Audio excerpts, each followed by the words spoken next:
बहुत समय पहले त्रेता युग में एक राक्षस कुल का जन्म हुआ जिसका नाम था रावण।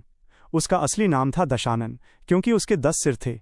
वो महर्षि विश्रवा और राक्षसी कैकसी का पुत्र था। रावण बचपन से ही अत्यंत बलवान, बुद्धिमान और विद्वान था। उसने भगवान शिव की घोर तपस्या की और वरदान पाया कि देव, दानव, गंधर्व कोई भी उसे नहीं मार सकेगा। इस अहंकार में उसने स्वयं को लंकापति घोषित कर दिया। उसकी राजधानी स्वर्ण लंका सोने से बनी हुई थी, जिसे विश्वकर्मा ने बनाई थी। रावण महाशक्तिशाली था और वेद शास्त्रों का ज्ञाता भी था, लेकिन धीरे धीरे उसके भीतर अहंकार और घमंड बढ़ गया। उसने कई युद्ध जीते, अनेक राजाओं को हराया और देवताओं तक को परेशान किया। वो अपने बल पर इतना इतराने लगा कि स्वयं को अमर और सर्वश्रेष्ठ समझने लगा। रावण शिव का बड़ा भक्त था। उसने शिव तांडव स्तोत्र की रचना की, परंतु उसके भीतर की लालसा और घमंड ने उसके ज्ञान को ढक दिया। सबसे बड़ा पाप उसने तब किया जब उसने माता सीता का हरण किया। यही उसकी पतन की शुरुआत थी। राम रावण युद्ध में भगवान राम ने रावण का वध किया और उसका घमंड चूर कर दिया।